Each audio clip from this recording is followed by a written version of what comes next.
আচ্ছা, আপনার বাড়িতে কতজন সদস্য রয়েছে? আচ্ছা, আপনার বাড়িটি কি নিজের নাকি ভাড়া নেওয়া? আচ্ছা, বাড়িতে বাথরুম রয়েছে? আচ্ছা, বাড়িতে ইন্টারনেটের ব্যবস্থা রয়েছে? বাড়িতে কি মোবাইল ফোন রয়েছে? কি অবাক হচ্ছেন? ভাবছেন এই সমস্ত প্রশ্ন আমি কেন করছি? না, না, অবাক হবেন না। এই প্রশ্নগুলো আমি আপনাদের করছি না, কিন্তু কয়েকদিন পর থেকে সরকারি কর্মীরা বাড়ি বাড়ি গিয়ে আপনাদের কিন্তু এই প্রশ্নগুলো জিজ্ঞাসা করবে। আর যদি আপনারা উত্তর দিতে না পারেন, যদি কোনো প্রশ্নের ভুল উত্তর দিয়ে দেন, তাহলে বাতিল হয়ে যাবে নাগরিকত্ব। আজকের এই ভিডিওতে আমরা আপনাদের সামনে তুলে ধরবো কেন সরকারি কর্মীরা কয়েকদিন পর থেকে আপনার বাড়ি বাড়ি গিয়ে এই সমস্ত প্রশ্ন জিজ্ঞাসা করবে। কেনই বা ভুল উত্তর দিলে নাগরিকত্ব বাতিল হয়ে যাওয়ার কথা উঠছে। তাই অবশ্যই ধৈর্য ধরে এই ভিডিওটি শেষ পর্যন্ত দেখতে ভুলবেন না। চলুন শুরু করা যাক। প্রথমেই আপনাদের জানাবো 2011 সালে শেষবার আমাদের দেশে জনগণনার কাজ হয়েছিল। এরপর 2021 সালে এই জনগণনার কাজ হওয়ার কথা ছিল, কিন্তু করোনা মহামারীর কারণে সেই কাজ কিন্তু পিছিয়ে যায়। এরপর 2026 এবং 2027 সালে এই জনগণনার কাজ পুনরায় করার নির্দেশিকা জারি করা হয়েছে। এবার আপনারা যদি ভাবেন যে এই জনগণনার কাজ মানে শুধুমাত্র বাড়ি বাড়ি গিয়ে আপনার বাড়িতে কতজন রয়েছে এটা জেনেই চলে আসা হবে, তাহলে কিন্তু ভুল। কারণ এই জনগণনার মাধ্যমেই কিন্তু একটা সরকার সরকারি পরিকল্পনা করে। সেই জন্যই আপনাকে জিজ্ঞাসা করা হয় যে আপনার বাড়িঘরের ধরন কেমন, আপনার জীবনযাত্রা কেমন, আপনি কি কি সুযোগ সুবিধা পাচ্ছেন। আর এর ওপর ভিত্তি করেই সরকার কিন্তু কোনো জায়গায় রাস্তা, স্কুল, সরকারি হাসপাতাল, পানীয় জলের ব্যবস্থা, এই সমস্ত সরকারি পরিকল্পনা করে। কি বুঝতে অসুবিধা হচ্ছে? চলুন এক এক করে বুঝিয়ে দেব, কিন্তু তার আগেও আপনাদের বলে দেব যে এবার সরকারি কর্মীরা আপনার বাড়ি বাড়ি গিয়ে কি কি প্রশ্ন জিজ্ঞাসা করতে পারে। কি সেই 30টা প্রশ্ন, তাই মন দিয়ে শুনবেন এবং এখন থেকে পারলে সেই সমস্ত প্রশ্নের উত্তরগুলো কিন্তু খুঁজে রাখবেন। চলুন আগে প্রশ্নগুলো জানিয়ে দিই। আপনাকে প্রথম প্রশ্ন করা হতে পারে আপনার বাড়ির সংখ্যা কতগুলো রয়েছে। দ্বিতীয় প্রশ্ন করা হতে পারে আপনার বাড়িতে ঘরের সংখ্যা কতগুলো। তৃতীয় প্রশ্ন করা হতে পারে আপনার বাড়ির মেঝে কি দিয়ে তৈরি করা। চতুর্থ প্রশ্ন হতে পারে আপনার বাড়ির দেওয়াল কি দিয়ে তৈরি করা। পঞ্চম প্রশ্ন হতে পারে আপনার বাড়ির ছাদ কি দিয়ে তৈরি করা। ষষ্ঠ প্রশ্ন হবে আপনার কাছে আপনার ঘরের ব্যবহার কি জন্য করা হয়, মানে আপনার ঘরটা কি থাকার জন্য ব্যবহার করেন, নাকি আপনার ঘরটা দোকান হিসাবে ব্যবহার করেন, কিংবা কোনো সাইবার ক্যাফে, কিংবা অন্য কোনো কারণে ব্যবহার করেন, এটা জিজ্ঞাসা করা হবে। 7 নম্বর প্রশ্নে জিজ্ঞাসা করা হবে আপনার বাড়িটি নতুন নাকি পুরানো। অষ্টম প্রশ্ন জিজ্ঞেস করা হবে আপনার বাড়িতে লোক সংখ্যা কত। নবম প্রশ্ন জিজ্ঞাসা করা হবে আপনার বাড়িতে কতজন থাকে। কি ভাবছেন লোক সংখ্যা কতজন একই হয়ে গেল? না, লোক সংখ্যা মানে আপনার বাড়ির কতজন মোট সদস্য এবং এখন কতজন রয়েছে। মানে হয়তো এরকম হয় না, অনেক বাড়ি থেকে লোকজন বাইরে কাজ করতে যায়, তো কতজন লোক সংখ্যা, ধরুন 10 জন লোক সংখ্যা, কিন্তু 3 জন বাইরের রাজ্যে কিংবা বাইরের দেশে কাজ করছে, সেটা আপনি জানালেন। তো একটা হচ্ছে লোক সংখ্যা কত টোটাল এবং বর্তমানে কতজন রয়েছে। এরপর আপনাকে দশম প্রশ্ন জিজ্ঞাসা করা হবে আপনার বাড়ির প্রধানকে। 11 নম্বর প্রশ্ন জিজ্ঞেস করা হবে আপনার বাড়ির প্রধানের লিঙ্গ কি, তিনি কি পুরুষ নাকি মহিলা নাকি অন্য কোনো লিঙ্গের। এরপর 12 নম্বর প্রশ্নে আপনাকে জিজ্ঞাসা করা হবে আপনার বাড়ির প্রধানের জাতি কি।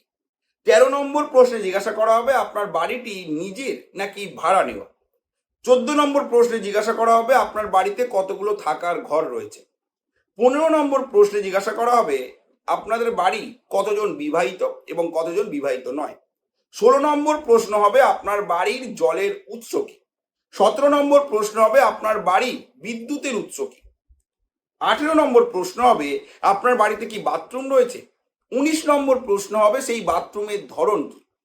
20 নম্বর প্রশ্ন হবে জল নিকাশির ব্যবস্থা আছে না নেই। 21 নম্বর প্রশ্ন হবে বাড়িতে কি স্নানের সুবিধা রয়েছে। 22 নম্বর প্রশ্ন হবে আপনার বাড়িতে গ্যাসের কানেকশন কি, এলপিজি নাকি সিএনজি। 23 নম্বর প্রশ্ন হবে আপনার বাড়িতে কোন মাধ্যমে রান্না করা হয়, মানে এলপিজি সিএনজির কানেকশন আছে কিনা সেটা জানলো। এবার আপনার বাড়িতে উনুনে রান্না করেন নাকি ইন্ডাকশনে রান্না করেন, সেটাও কিন্তু আপনাকে জিজ্ঞাসা করা হবে। এরপর 24 নম্বর প্রশ্নে জিজ্ঞেস করা হবে আপনার বাড়িতে রেডিও আছে নাকি ট্রানজিস্টার। 25 নম্বর প্রশ্নে জিজ্ঞাসা করা হবে আপনার বাড়িতে কি টেলিভিশন রয়েছে। 26 নম্বর প্রশ্নে জিজ্ঞেস করা হবে আপনার বাড়িতে কি ইন্টারনেটের কানেকশন রয়েছে। 27 নম্বর প্রশ্নে জিজ্ঞাসা করা হবে আপনার বাড়িতে ল্যাপটপ রয়েছে নাকি কম্পিউটার রয়েছে। 28 নম্বর প্রশ্ন হবে কোন আনাজ সব থেকে বেশি খাওয়া হয়। 29 নম্বর প্রশ্ন হবে আপনার বাড়িতে গাড়ির সংখ্যা কতগুলো। আর 30 নম্বর প্রশ্ন হবে আপনার বাড়িতে কি মোবাইল রয়েছে, তাহলে তার নাম্বার কি। এই হলো কিন্তু 30টা প্রশ্ন, এগুলোই আপনাকে জিজ্ঞাসা করা হবে। এবার বুঝিয়ে দিই এগুলো কেন জিজ্ঞাসা করা হবে। ধরুন এইগুলো জানার পর যদি দেখা গেল অনেকগুলো পরিবার একসাথে সঠিকভাবে যাতায়াত করার রাস্তা নেই, তাহলে কিন্তু সেই জায়গার জন্য সরকার একটা সরকারি রাস্তা ভালো করে করতে পারবে। কিংবা দেখা গেল এই বাড়ির অনেক জনগণ অশিক্ষিত কিংবা তারা পড়াশোনা করতে যেতে পারেন না, তাহলে কিন্তু সেইখানে সরকারি স্কুল করা হবে। যদি দেখা গেল অনেকের বাড়িতে জল আসে না, তারা দূর থেকে টিউবওয়েলের জল নিয়ে আসে, তাহলে সেই এলাকার জন্য কিন্তু জলের ব্যবস্থা করবে সরকার। সেই জন্যই এই একাধিক তথ্য কিন্তু নেওয়া হয় এবং এই তথ্যগুলোকে একসাথে এনে সরকার কিন্তু সরকারি পরিকল্পনা করে। সেই জন্যই কিন্তু এতগুলো প্রশ্ন করা হয় জনগণনার জন্য। এবার আপনাদের জানাবো, যদি আপনি এই সমস্ত প্রশ্নের উত্তর ভুল দিয়ে দেন কিংবা দিতে না পারেন, তাহলে কি আপনার নাগরিকত্ব বাতিল হতে পারে? একদমই না।